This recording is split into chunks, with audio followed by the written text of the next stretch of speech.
Okay, so let's continue with part 2 of a description of the syllabus. And so here's our course website, and I'll refer to that in a moment. And let's go to our syllabus. So in the last video, I highlighted a few things. So you have my office hours here. I have face-to-face office hours and virtual office hours. Feel free to stop by anytime during my office hours, or you can schedule an appointment if you'd like to stop in, again, for a face-to-face appointment. I'm in the Social Sciences building in room 129. That's in the courtyard area at the Rancho campus. And then on Wednesdays from 11 a.m. to 12 p.m., I am glued to one of my devices, so more than likely that will be my computer, and if you send an email to me, then I will respond to you fairly quickly, as opposed to having to wait like here, where I say allow 48 hours for response. So usually I get back to you within 24 hours, but I just have 48 hours just in case I'm running a little bit late. But on Wednesdays, 11 a.m. to 12 p.m., my response will be fairly quick. Okay, so we talked about, in the last video, we talked about a little bit of the course description, and we looked at the social structure. We talked about the micro level and the macro level and how we're influenced as individuals by these large social institutions that organize our lives, and that we are conforming to, and we conform because otherwise we might be ostracized from others. We might be, thought to be mentally unstable if we didn't conform. So we run many risks. We, might be difficult for us to have friends. We might be abandoned by family members. So it's, conformity is everywhere. We conform in many ways to be accepted in society, and we need others to live. We need others to obtain all the things that we need to have for survival in society, like having a house to live in. I didn't build my own house. I grow some food, but I don't grow all of my food. I don't sew my own clothes. I don't weave my own fabric and then sew clothes. So this is, these are all things that I rely on other people to do. That's living in a society. So continuing on, just a few points about my teaching philosophy. I see learning as collaborative, and that's why I have discussions in the class. So those class discussions are meant to kind of reflect discussions that we would have in a classroom, and they will enable us to get into a little bit more detail with topics that you're reading about in the textbook. So since I mentioned the discussions, let me come down here to the assignments.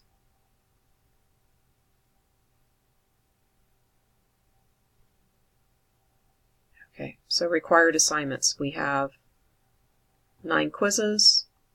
11 will be offered. I'll drop your 2 low scores. We have class debate, discussions, final discussion, midterm, introduction, and class chat. Your discussions, when those take place, you will, for one, you'll see them scheduled here in the syllabus. So, sorry, it's almost making me dizzy, but so here we have discussion 1 on chapter 2, and that begins Monday, January 22nd, begins at noon, Monday, January 22nd, and ends at noon on the 29th. Discussion 2 starts on Monday, February 5th, and ends on the 12th. So, and so on. So I have all of those discussions that are listed here, when they begin, when they end, and you have 3 days after each discussion will end to post a late response. So you'll receive, go back to it. So when you post a late response, then you receive a maximum of 5 points for that late response. But otherwise, they are worth 10 points. So an example. It's an example of a topic that we might be discussing. So one of the discussions that I've had in the past and I may use again is on something related to gender norms. And gender norms during the industrial period. So the industrial period ran in industrial period in the U.S., in the United States, ran from about the early 1800s through about the mid-1900s. And during that period of time, we started to see a little bit more of a strict interpretation of how males and how females were expected to behave. And these norms for behavior are defined by society. So what it means to be, when we're talking about masculine and feminine, what it means to be a man, what it means to be a woman. When we're talking about these norms that are socially constructed, meaning that humans come up with it, then we're talking about gender. So gender is a social and cultural construction. Whereas when we're talking about sex, we're talking about a biological category of male and female. So that is, based upon our physical selves. It's based upon the part that we play in reproduction. It's based upon our chromosomes, for example. And so there's a distinct difference there. So we can ascribe many, behavioral characteristics to women. We could ascribe many to men. So we don't have to, see dresses, for example, as feminine. We could easily allow males and females to wear dresses, and that could be a part of the norm of society. So it's rather arbitrary. So a lot of gender is arbitrary. There's some parts of gender that are related to our the part that we play in reproduction, but really, even if females are the ones who are capable of giving birth, it doesn't necessarily mean that females are nurturing. So there are some females that are not particularly nurturing, meaning that they are not especially caring and loving when it comes to taking care of others. And there are some men who are caring and who are loving, who are nurturing, and who are great parents. So those gender roles again are socially and culturally constructed. So one debate that I've had relates to the gender norms from the industrial period. And I just asked the question. I asked, for one, I'm interested in your knowledge of the textbook discussion of those gender norms. And then I, ask for a little bit of analysis, such as, do we see the same gender norms in today's post-industrial society as we saw in the industrial period? Again, the industrial period going from about the early 1800s to the mid-1900s, and now we're in the post-industrial period, so that started around the 1950s and continuing on to today. So do we see any similarities? And specifically, what are those? Do we still expect males, for instance, to be breadwinners? Do we expect females to be chaste, to be sexually naive and not interested?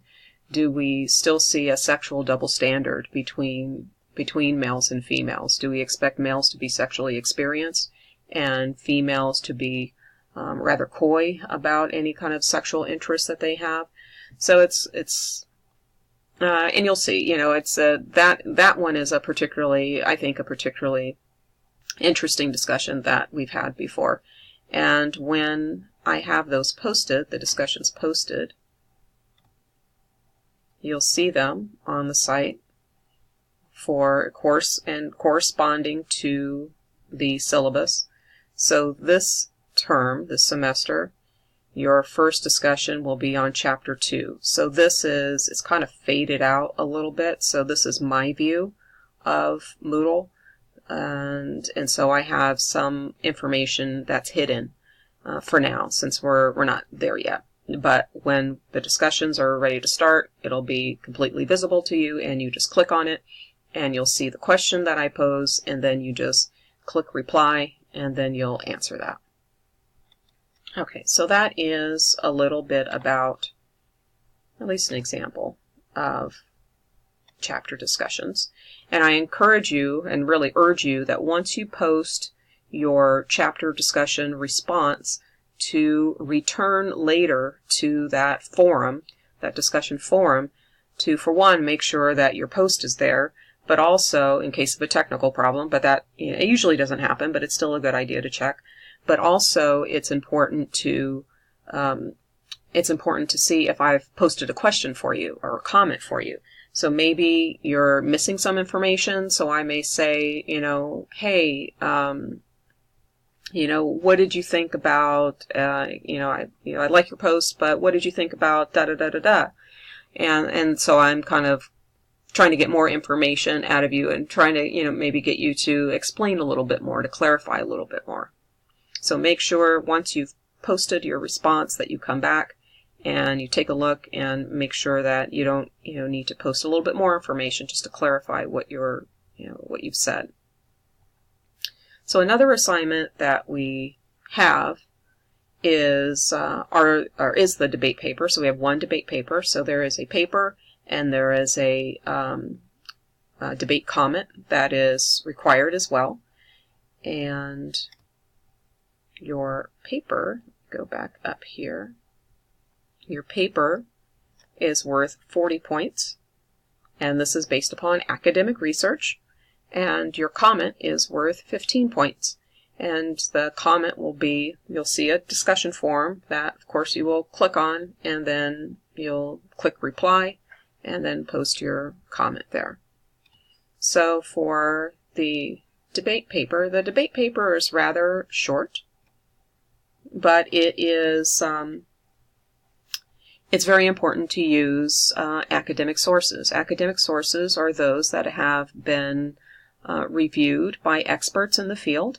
So the debate paper topic will relate to the field of marriage and family, and you should use academic sources like the Journal of Marriage and Family to answer, to construct your arguments. So you'll have yes arguments and no arguments, and this is an example of a debate that I've used in the past. Should there be a sexual double standard between women and men? And so there are yes arguments, so it's multiple arguments. And so you have basically a paragraph about a paragraph to describe your arguments. Again, your arguments are based upon academic sources, so not opinion. You can have a few quotes and then explain those quotes. And then no arguments, same thing. You can include a few quotes, explain them. But even if you do not quote, you still should cite your sources in your yes arguments and no arguments, so I know where you obtain the information from. The last section in the paper is your personal view, so that's when you can just talk about what you think. And then you have your references. So this person used an article in the Journal of Marriage and Family, and the student also used the textbook that I was using at the time. So this is, we're using a different one at the moment. And then the student also used the Journal of Reproductive Health Matters. So both good journals. So those are academic sources. So that is kind of a quick look at what the debate paper looks like. So if there is any other information from the syllabus you'd like me to talk about, please let me know. And I think we're off to a good start. So welcome to spring semester.